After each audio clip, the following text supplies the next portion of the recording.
All right, everybody, welcome to the first ever. This is it, number one. We just kicked off, I guess, the series premiere of the first ever unofficial rewatch podcast of Cobra Kai called Sweep the Pod. Which is a brilliant name, Dan. Thank you very much. Thank you, ChatGPT. We are so excited about this. I'm Dan Ahdoot. I play Anoush. Let's introduce ourselves. I play Anoush on Cobra Kai at LaRusso Auto. And Bret... I'm actually a LaRusso on the show. I'm Bret Ernst. I play Louie LaRusso. And Bret and I are the only two stand-up comics in the show Cobra Kai. So well, we should first explain that because before we even get into it, we're going to be insulting each other. Me and Dan are really good friends in real life. Yes. Which actually worked out for the show. Yes, and use that as the context for everything you're going to hear because we are going to be vile to each other. But we love each other very much. And, you know, it's funny because I mean, again, I don't know if this is a natural segue, but you are Anoush. Like when they couldn't have casted that perfectly. Did they have you in mind for that? Because we never really talked about this. So they did cast me in mind. The creators of the show, John Hurwitz, Josh Heald, Hayden Schlossberg, met them decades ago, and we have always been looking for a fun project to be a part of. And this ended up being the one. And they wrote this character for me. His last name is Neruzzi, which actually... Interesting story. Josh, you're going to get a lot of behind the scenes. Here's the behind the scenes, guy. I didn't even know you had a last name. I do. Anoush Neruzzi.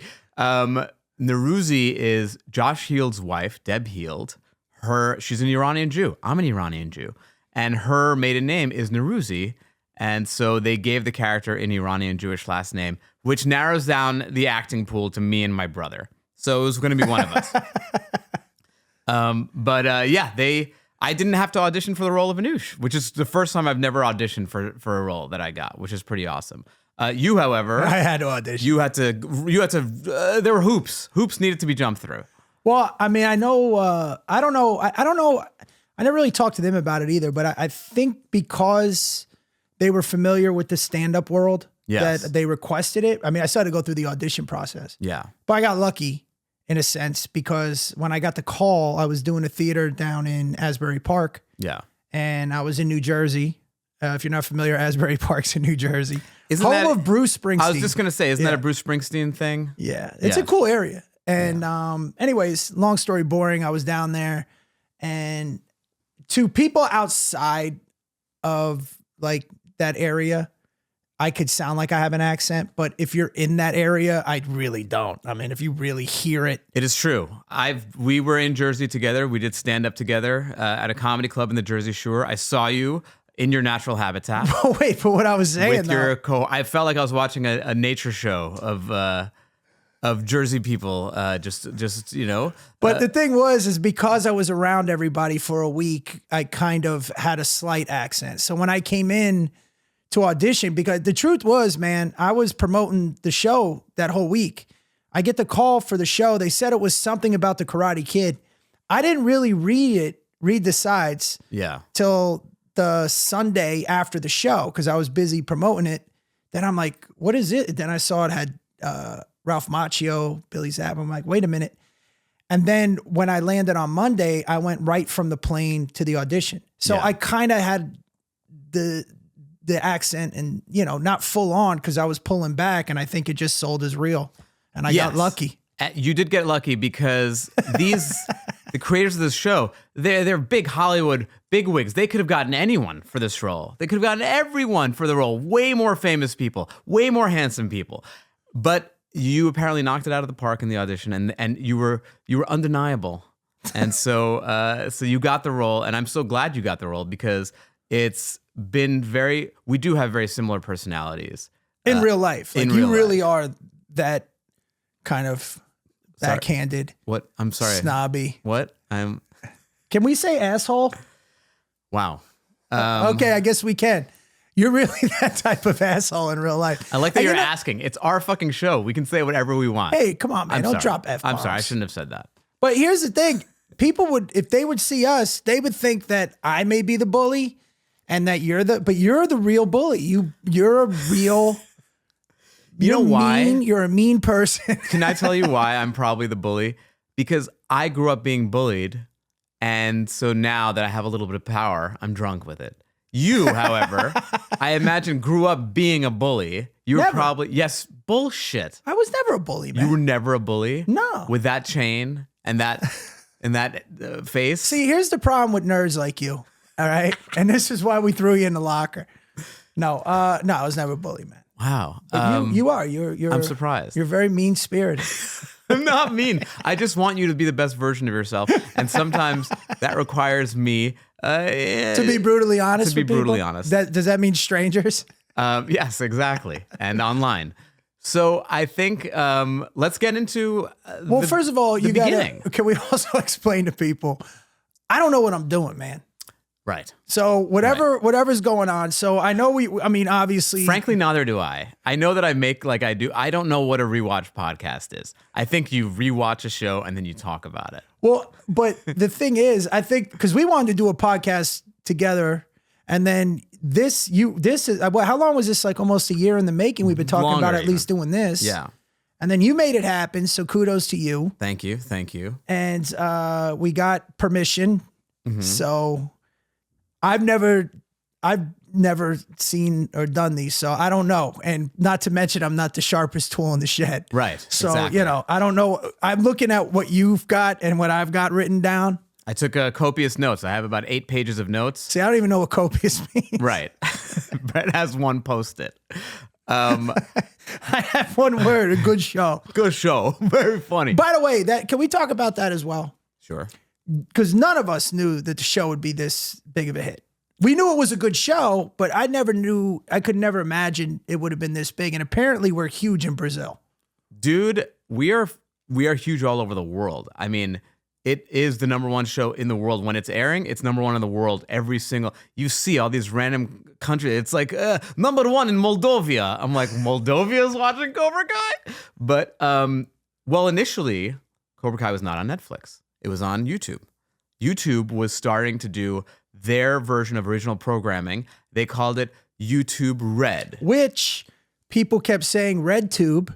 Yes. Which I think is what forced them to change the name to because RedTube is a porn site and YouTube Red. How didn't they see that coming? How didn't they see that happening in like a Well, because they're probably not degenerates that know every site like, me and you.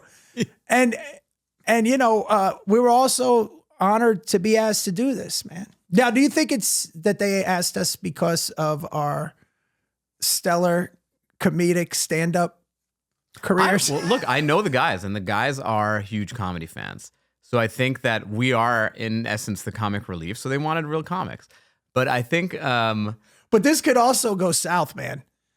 Because, I'm a nightclub comic. We both don't know what inappropriate is. We had to explain to the engineer that our insults, we're going to tame it a little. Everyone, just take this with a grain of salt. We love each other. Just know that Brett and I love each other. This is how comics show love. Yes, exactly. We shit on each other. So we were talking about, YouTube Red turned to YouTube Premium. The whole first season was on YouTube. And frankly... The second, too. And the second. And frankly, nobody was watching it. And I always said, this is the best show that nobody's watching. And it's such a bummer because the show, you can watch it now. I mean, it's such... I've been rewatching it for the podcast, and I'm like, man, this show's good. It's written so well. The acting is great. It's so much fun. And no one was watching it. So, thankfully, COVID killed the world and brought us to glory. Well, we aired... We just wanted to thank COVID. COVID, thank you for doing what you did. COVID helped a lot of online shows. COVID's the best thing that ever happened. No, but 1 and 2 aired on YouTube. We shot season 3 with YouTube, and then during COVID, Netflix picked up the first 3 because season 3 aired on Netflix, never aired on YouTube. Can I tell you something insane? And I've never said this out loud, but when the guys called me to give me the role, they were like, dude, we have to have a certain amount of hires that are Atlanta hires because we shoot the show in Atlanta. And we've already filled up all of our LA hires, our New York hires, our out of state hires. So your role has to be a local hire, which means I have to fly myself in. I have to put myself up. Did you stay with me? Did you crash with me? I crashed on your couch.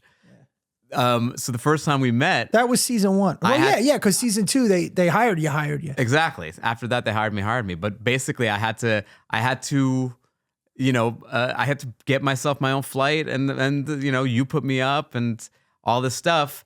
But again, I forgot about that. I love the guys. I love the script, and I was like, let's do it. Why not?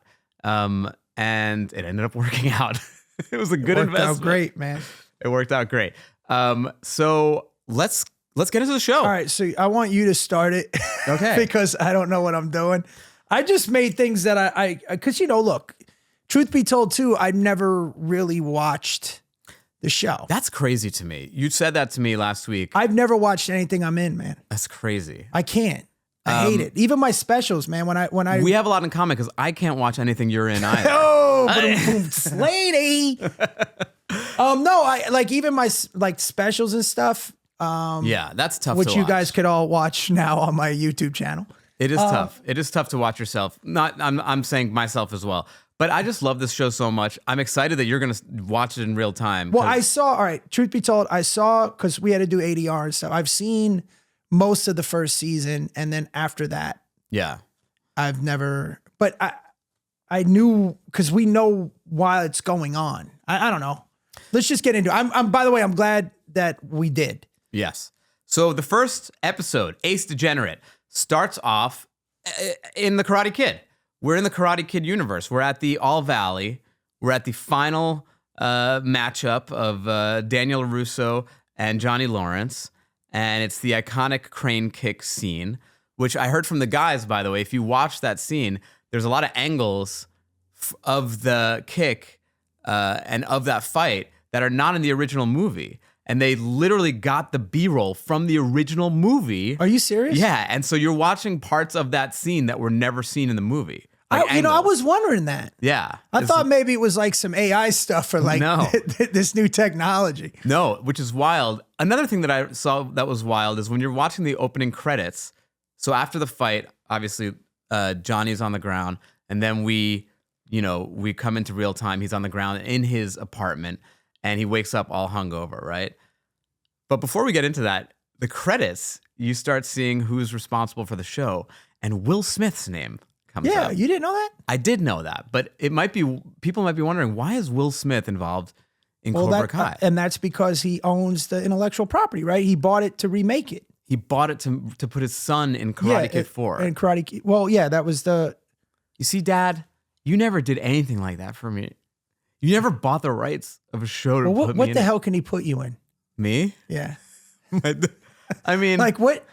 Let's be honest. I mean, we both could star in anything that deals with eyebrows. Yeah. By the way, your eyebrows are way stronger than mine. Mine are strong. Yours are strong. Let me tell you something. That guy, the assassin who killed the CEO in New York, he made eyebrows hot again, man. That guy's eyebrows put eyebrows back on the map. Really? Yeah. So Luigi, thank you to COVID and to Luigi. Everything awful. So, well, I never knew that was new footage. Yeah, pretty cool. Yeah.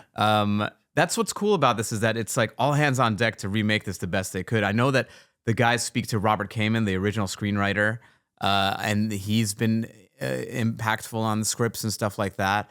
It's cool. It's really, there's a lot of interesting, fun little Easter eggs that you'll learn throughout. For example, did you know that Johnny's car, that Stingray, is the car that... Stingray? Is it not a Stingray? Oh my God. Oh, Pontiac. It's a Firebird, dog. Firebird. Pontiac Firebird.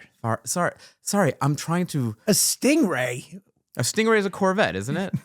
Yeah. Is it? Yeah. I don't know. Sorry, I'm only familiar with European cars. No, the Pontiac is the car that Daniel Russo is waxing on and waxing off in the original movie. But that's that car. Yeah. Or it was a Pontiac? I don't know, man. I'm just reading what it says. Are you just making shit up? No, that's what I heard. That's what Mara told me. Mara's our producer, and she tells me what to say. Well, what I love about it, because first of all, you're not a Gen Xer, are you? You're a millennial? No, I'm Gen X. Are you? I think so. I don't like to talk about my age because I'm still getting work in Hollywood. So no, yeah, you're right. I'm Gen Z. Yeah. Well, you look like shit. You look like shit for your age. Well, being a Gen Xer and having been in high school in the 80s. yeah. I loved that whole throwback stuff, like the way Johnny is. Now, Johnny, I mean, obviously he's older than me. I was a kid when I saw Karate Kid. Yeah. And it resonated with me because we had moved to Florida, and my mom we were from Jersey. My mom is Italian, almost exactly like Mrs. LaRusso in real life. Right. That, I don't know how you say it, naivety, just very naive. Keep trying. Keep trying. This is I remember in the ASMR. movie when they were pushing the car, and they're all like, "Nice car, Miss LaRusso." Yeah, and she's yeah. like, "Hi, boys." That's some shit my mom would do. Yeah. But the soundtrack, man.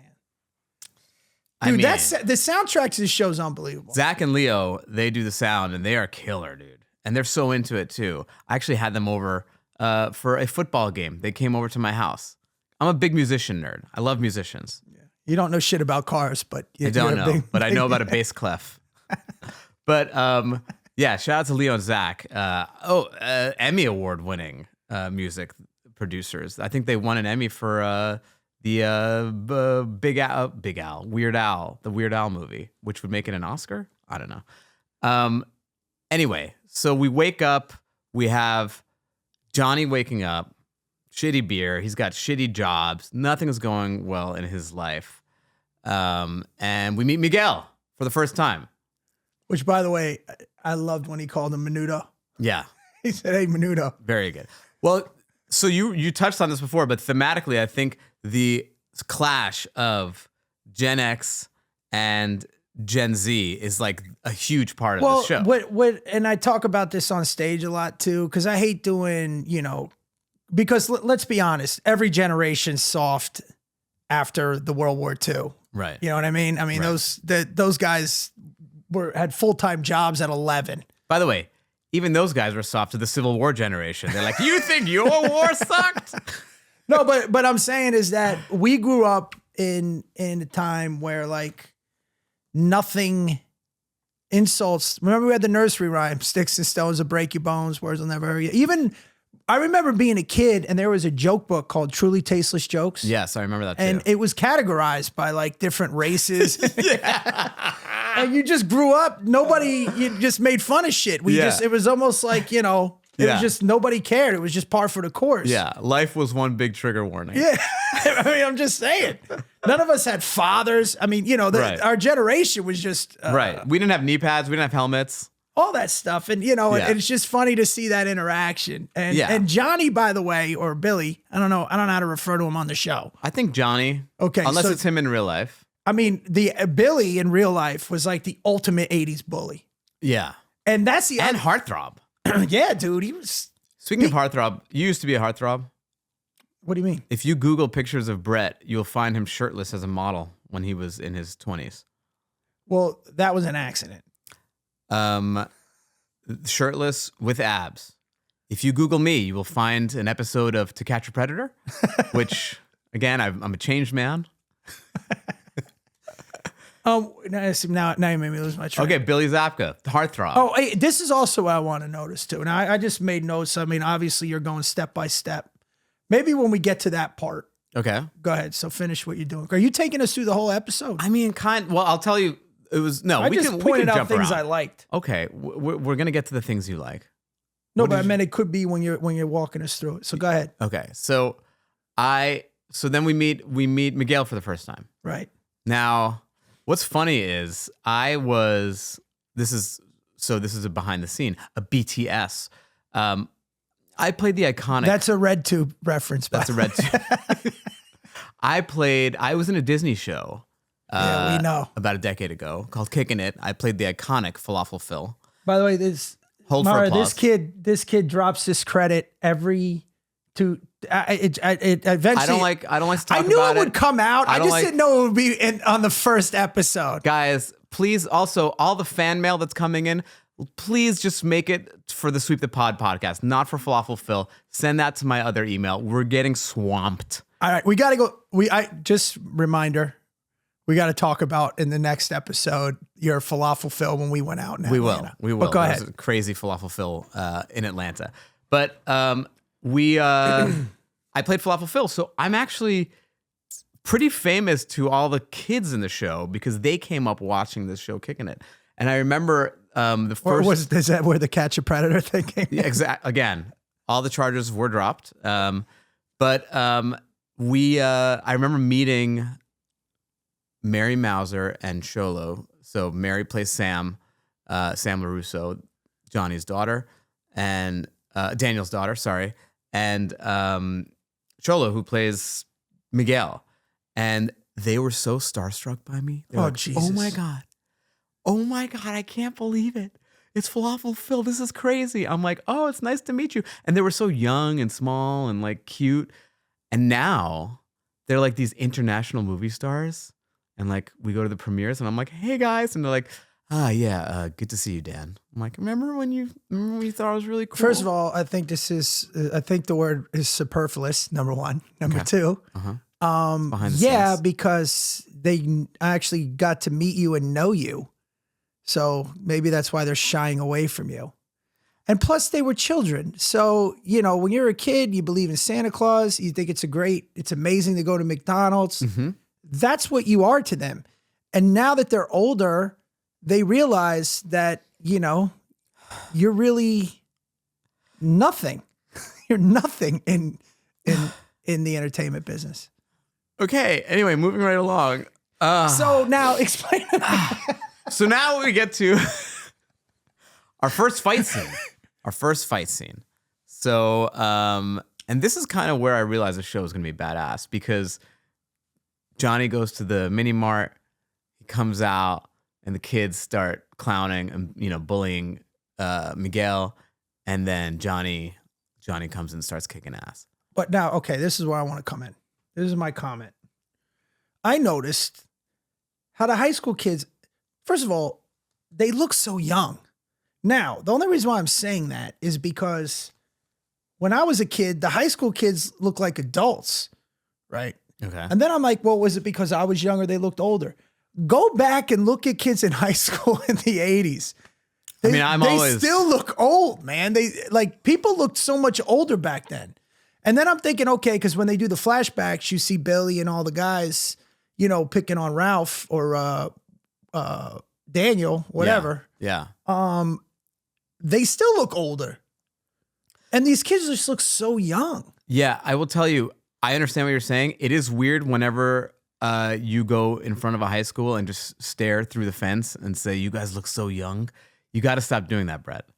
You got to stop doing that. And by the way, when is it okay for a grown man to kick the shit out of teenagers? Okay, it's funny you say that. So that's when I was like, oh, this is going to be an interesting show because initially I was like, oh, this is going to be a kid's show. Number one, he's beating the crap out of these high school kids.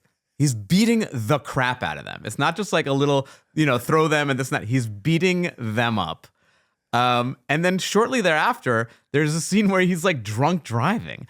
And I'm like... But see, it so brilliantly sums up the 80s. Yes. Because in real life, this true story, I got hit twice by grown men when I was a kid. All right, that's the truth. Of course. Drunk driving was like everybody was driving. Did. That's what driving was. My grandfather would drive with a beer in his lap. It was just brilliant. And by the way, I love too in the writing. There's so much not foreshadowing, but because one of my favorite things that they did, which I'll bring up later when you get to it, but when he even says later on in the show, I don't even know if I'm allowed to be around kids. Yeah. Oh, so good. He's like, I kicked the shit out of all of them. So good. That's in episode 2 when we get to that. I think so. I love that Ed Asner is his stepdad. Buddy, I wrote that down. Dude. He's a legend. Ed Asner's a legend. He was on the Mary Tyler Moore Show. And it's crazy because his comic timing is so good. I mean, when he says, keep watching your bullshit show, your bullshit judge show. Keep watching your bullshit judge show, will you, Rhonda? I mean, he's so good. I think he died shortly after. Yeah, he passed away.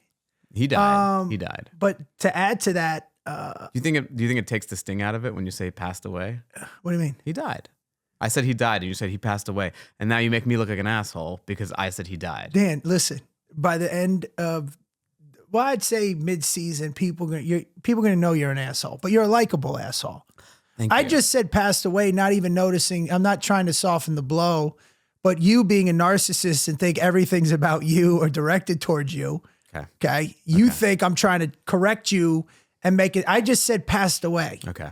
So now, instead of talking about what a legend Ed Asner is, you made it awkward. So just move on. Right. Well. No, wait. Actually, I'm moving on. Okay. This is what I liked. I love him watching Iron Eagle.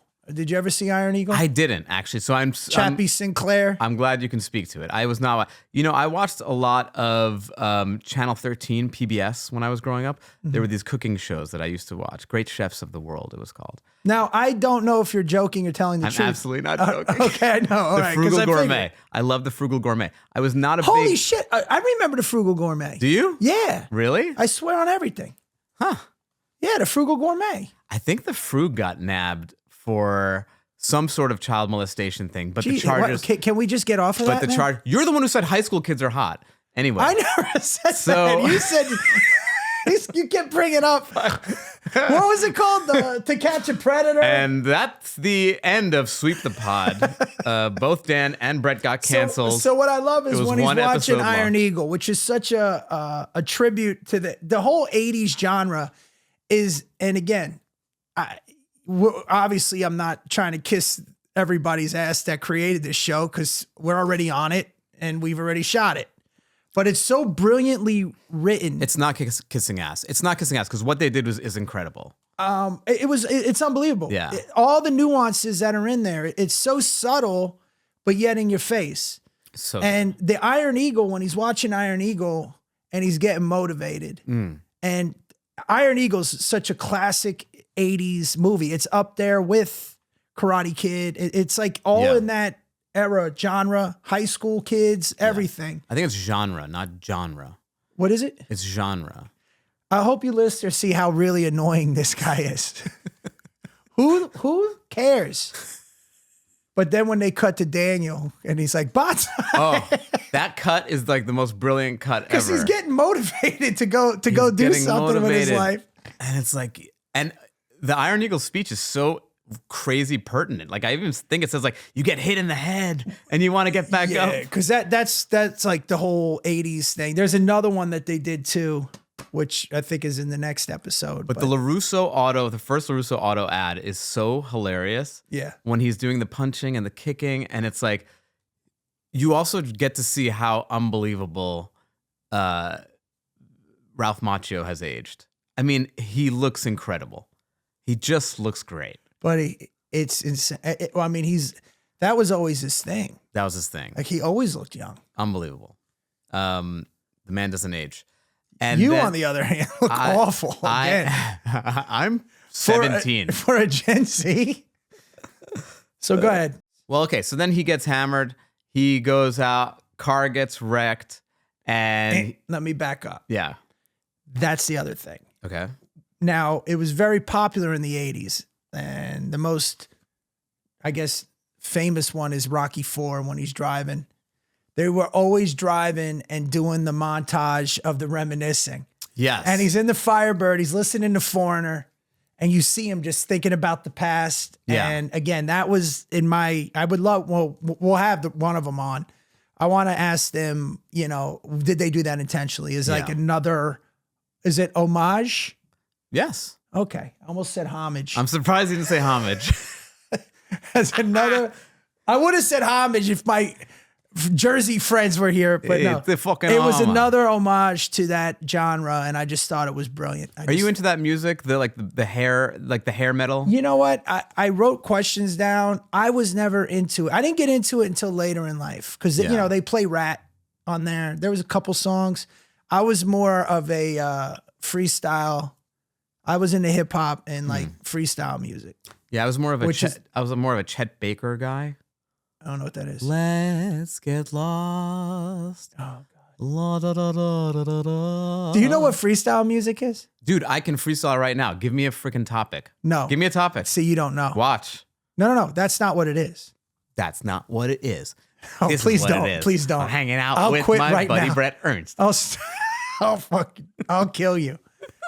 No, it was like Stevie B expose. It was like 80s to 90s club music. Oh, okay, got it. Yes, I was. It's a lot of IROCs driving around I was the listening guy- to expose and Trenier. I was the guy outside of the club on the other side of the velvet rope. I was like, please, I promise. I can't wait to get power someday so I can just get revenge on everyone because I'm a nerd that aged horribly. Yeah, well, it happened. Okay, so car accident. The girls hit his car. They hit Johnny's car, and he's distraught, and he makes eye contact with a girl in the back of the car, whom we will find out later is Sam LaRusso, but we don't know this yet. The car gets taken to LaRusso Auto, and then, ladies and gentlemen, the iconic scene you've been waiting for. The moment that Dan Ahdoot and Bret Ernst meet on set. But I'm sorry. No, it's about Johnny and Danny. it's about not John. about It's me not about us. and Because you. I come in right when he walks in, I try to talk to him and he just basically ignores me. So good. And then he goes to the back, and then you're back there saying, and with every purchase, you get a bonsai tree. Now, if you watch that scene, I'm in the background of him talking to what's her name? She was super nice. The one who plays like the receptionist at LaRusso. Is it not Hajwin or? I forget her name. But anyway, Sweet I'm in the lady. back, and I have to do a lot of mime acting because I'm in the background, and I realize I'm doing a lot of pointing. I'm like pointing at them a lot. I don't know why I'm pointing so much. I'm doing a lot of pointing. Because you're just an awful actor and you overact. Okay. All right. Anyway, then I'm like, let me go. Oh, Miss LaRusso would like to see you personally. And he's like, oh boy, I do not want to see this guy. He starts walking out, and boom. Now, I would like to take you guys to that day because this was the first scene of the whole show that you and I shot. This was the first time, basically, that you and I were hanging out. Now, again, sequentially, I think Everyone's very shocked you know that word. it doesn't come off that way, but sometimes they shoot scenes out of order. Yes. So this was the first one up, Yes. and we get to set, and me and Dan, we meet, we talk, and I think Matt Lotman, one of the producers, he was a comic as well. Uh-huh. And then, because he did a show in LA, he used to book like in a living room or something. It was like, okay. He was like a booker, yeah. and then he introduced us, and I had already known you or of you. We knew of each other, yes. Yeah. from So the then comedy we just scene. started talking, and then they're like, all right, get on your marks. Well, then We did the rehearsal, yes. and then they met on screen. And this was also the first time that we were meeting them. And we should mention, No, not me. oh, you had met them before? I did a movie with Ralph. I did Beer League, and then I met Billy a couple times at the Improv through because Billy used to hang out at the Improv sometimes. Okay, well, I met him through I want to say Scholar Stone. way to leave me hanging here. I thought it was the first time I mean, we were all meeting them. I can lie. Okay, let's try that. I had never met them before in You're my an life. awful liar. Did that just move? It did just move. We have a screen here. We have a wonderful logo of our show. Just so Sleep the you Pod. know what a pain in the ass Dan is. Mm-hmm. See, it says Dan Ahdoot and his face, but this side isn't his good side. So he has to sit by me, which that I don't think looks like me. And my name I because hate to break it to you, but that's what your face looks like. You look like an Italian Frankenstein. Yeah, that I definitely do. Yeah. But because Dan has to have his good side, I have to be the sacrificial lamb. Okay, everyone watching, ready? Good side. Good side. Look at that. Oh my God. What do you think though? What do you looks think like your a- nose looks different on the other Oh, side? yes, this looks like a Nazi propaganda of a Jew. You do. You look like the ones This- and with this like looks- with like a bag of gold. Yeah. Take your This house is like- and money. This is like, hey, it's actor Dan Ahdoot, and here it's like the rent is due. A pound of your flesh. Anyway, so I wanted my good side. So yeah, it's a little mismatched, but that's okay. Anyway. So now they meet on screen, and I remember looking at you and you looking at me Because we had just did a quick rehearsal because we got on set. They're like, let's go. And just looking, and we were all, the thing is, holy shit. We're also enormous Karate Kid fans. So for us to have the most iconic scene, one of the most iconic scenes in television history happening in front of us. If you're of a certain age. Happening in front of us. I think we had to shoot it a bunch of times, and like, I was having an out of body experience where I like forgot that I'm acting, and I was just like watching the two of them like, oh my God, I can't believe they're meeting for the first time. And if you'll remember, after the first take, the whole crew bursted out into applause because it was so wild for everyone. And that never happens. Well, I personally wasn't smitten like a little girl like you were. Okay. All right. I was just a fan of the movie, you know? Yeah. No, he had a raging hard on during the scene. We had to stop, reset, calm him down. I had to get tape. YouTube Red came out. No, you know, that when I say it, it was such a big part of my childhood. Yes. And, you know, if you're of a certain age, it's just an iconic movie. I mean, for me, it was a part of my childhood. It wasn't, for me, like if Rocky is the end all be all to me. Right. I mean, I'll watch it. I can watch it repeatedly. And just to see that though, like the two guys you grew up with, you know, as a kid. Yeah. And then to be there. Yeah. And then I just remember looking at it and then looking over at you and seeing your fucking face. And it just ruined it. Wow. I did not think it just that's where you were ruined going. it. I didn't think that's where you were going at all. Huh. But anyways. So it was pretty cool, man. It was very exciting. Now wait, let me ask you this though, because I'm interested in this because we had met. All right, it kind of happened quick for me. So you already knew you had the part. Mm-hmm. I got the part. Came out, got a little bit of direction. There was a lot going on, and I think the reason why they were shooting it that way, they were behind schedule. And again, this wasn't for Netflix at the time, so I don't know if it was budgeting, timing. I don't know, but they were like, we got to go.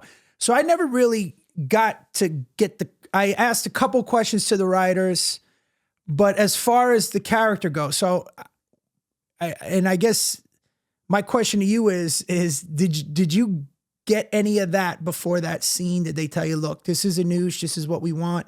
Because I made a choice that it's a subtle choice that you could only notice now that I bring it up to you. It's a split-second choice. Okay. But because I didn't know exactly who Louie was. I just figured in my mind, that scene, I played it as if that's my cousin. This guy's beefing with my cousin. So when I kind of like look at Johnny like what? Like, you know, as opposed to who Louie actually became. Does that make sense? I see what you're saying. So when you came in, did you know exactly? Because you said you had the role you known for a while. I didn't know though that, and I don't think look, the guys can speak for themselves, but I don't think they knew exactly what they wanted our characters to be either. I think they wanted to hire funny people and have them kind of have at it.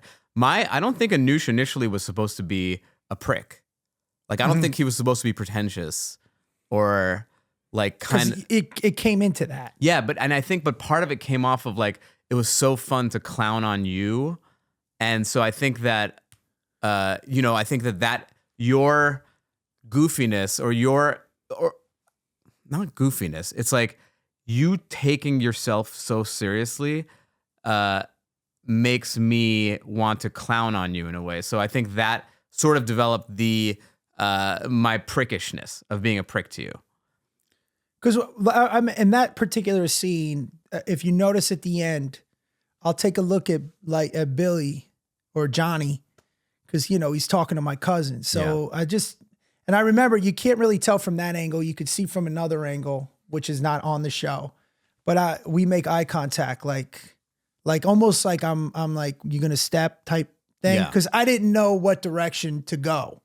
Yeah, Bret gets very method. No. You get very method acting when you're on the show. You're like, yeah, but if he's my fucking cousin, I'm not gonna curse, but you'd be like, yeah, but if he's my cousin and Don't. he gave me this job, and I am grateful of the job because I'm assuming I came up in a household that probably had a lot of siblings, and so there was a lot. I'm like, dude, just say the words and let's go to lunch.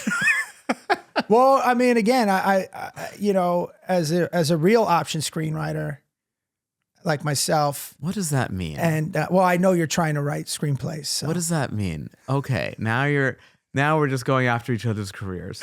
No.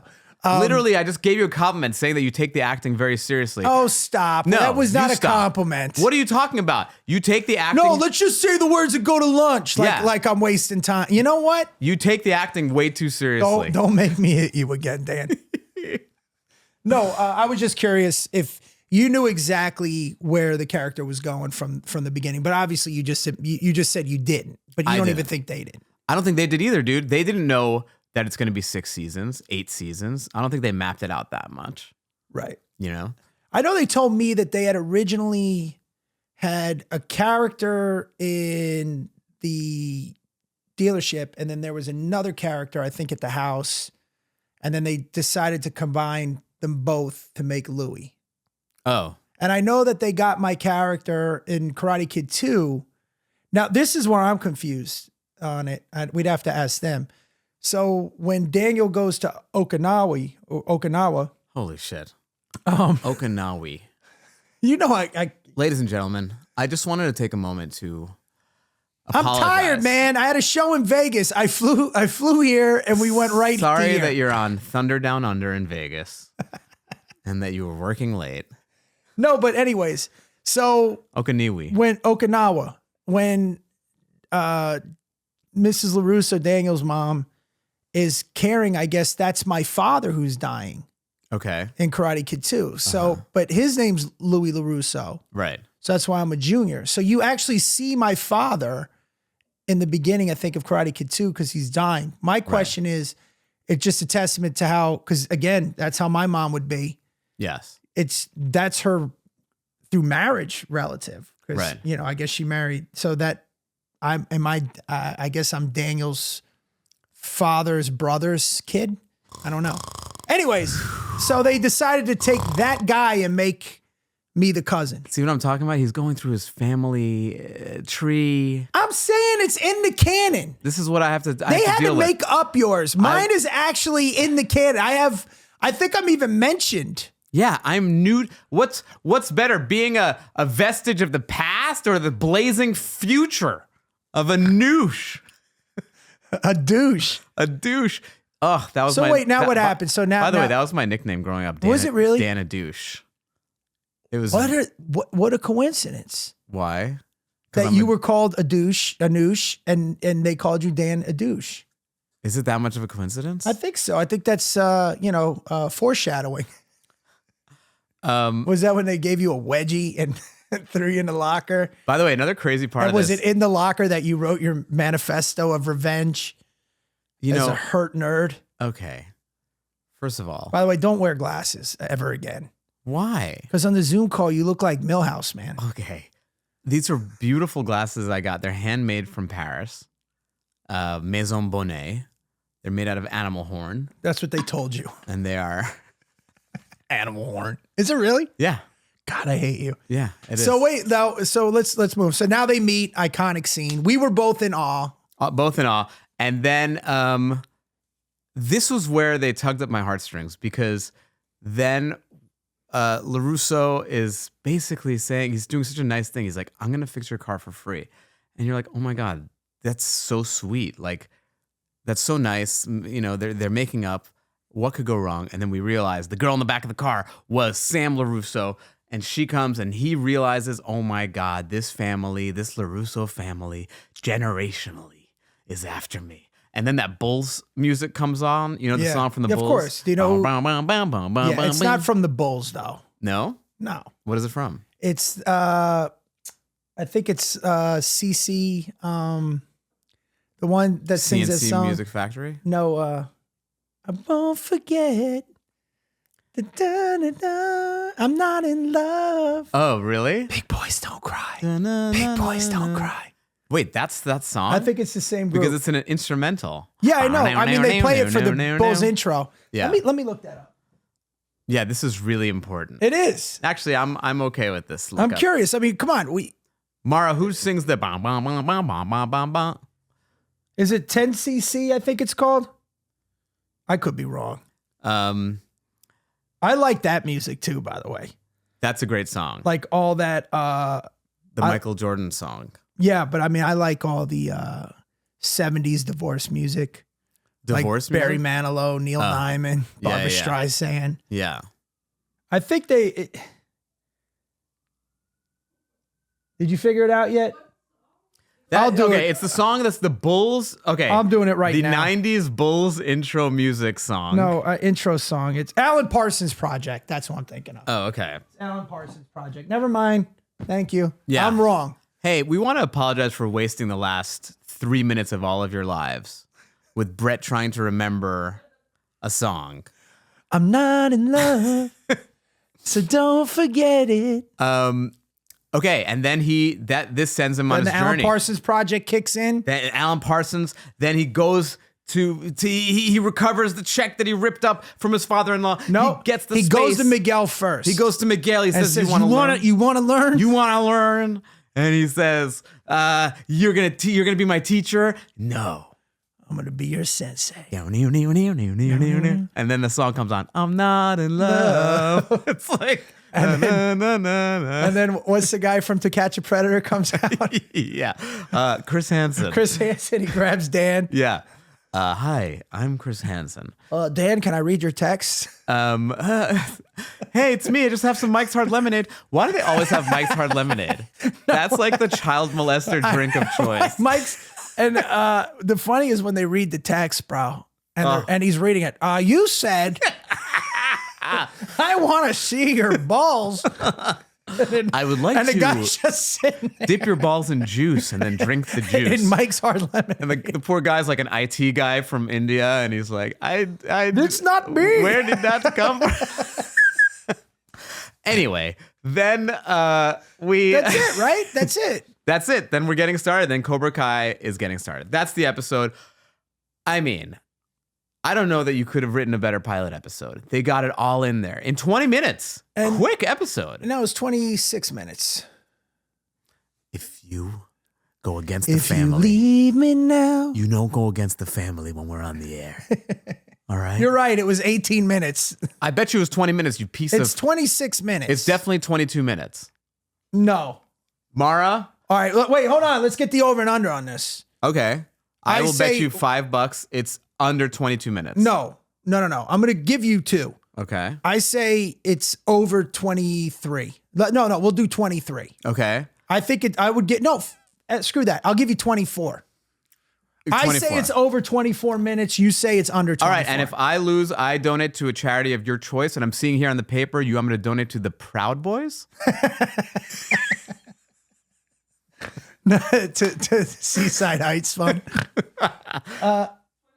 Come on, son. Check incoming, Proud Boys. Yes. Now I'm going to donate to you. I can see this is where you're at an advantage. Why? Because I can't make fun of you. What? You've been making fun of me literally this whole episode. No, but I meant like it's got to be more personal because you're of an ethnic group. Here we go, everyone. So this I is can where get canceled and Bret looked is at. so This is what I sad. mean. This kid is a bully. Bret is so sad he can't make fun of Jews. Oh, so sorry. At a moment when anti-Semitic incidents are higher than they've ever been, Bret is lamenting. And I can understand why. Bret can't pile on. Anyway. All right, so that concludes episode 1. I told you we maintain long enough, but I think this is we can't go past this long. I hope you guys enjoy this. Let us know what you think. And your pants suck, by the way. And your generic Converse. What are those shoes, by the way? I bet you paid like $400 for those, and they look like Chuck Taylors. They are, asshole. They're Jack Purcell's. Okay, that just gave up. They're Jack They Purcell's. look like tired. What's Jack Purcell's? I don't know. Jack Purcell's was a type of Converse that was made for Jack Purcell, the iconic tennis player of the 1960s. Oh, okay. Then those are Chuck Taylors. Yes, Converse. They are. Asshole. What a dick.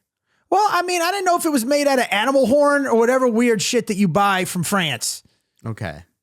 Wow. You can't just be a regular person, get some Air Force Ones. You got to go get some 1960s sneakers. Your t-shirt's too small. Yeah, I know. Okay. I know. All It's right. not, by the way, put on some weight. can I just, No. that's what it is. You have. The t-shirt's not small. You've put on some weight. The t-shirt at one time fit. You don't drink, so I don't know where these calories are coming Oh from. God, it's coming from living in Vegas.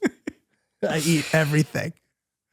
Thanks for joining us on Sweep the Pod. On next week's episode, we go into our night out in Atlanta. Oh yeah, I want to talk about that. We'll talk about our night out in Atlanta. And then we're going to have a guest. The lower half of Dan's pants are going to come in. Oh my God. These are nice. Those are high waters. This is a part of the show we like to call Wax On, Wax Off. Okay? These are questions from the audience that you guys have written to us. Questions that you want to know that, we will have the answers to. We haven't seen these questions yet, so here we go. First for Brett. Breakfast at Johnny's or Daniel's? Daniel's all day. Yeah. Work with Johnny or work for Daniel? Work for Daniel all day. Help fight off Miguel's bullies or continue eating dirty pizza? That's a tough one. Well, first of all, I would have never bought the pizza at that place. Okay. So, oh my God, how funny is that scene with when he has the Yeah, he's got his Band-Aids on his hand? I would never eat the pizza there. I would have eaten a hot dog on one of those things before I got the pizza. But at the same time, I don't know if I'm big on beating up children. But if I had to pick, beating up the kids. Haven't you? But I feel like I've always fantasized about beating up children.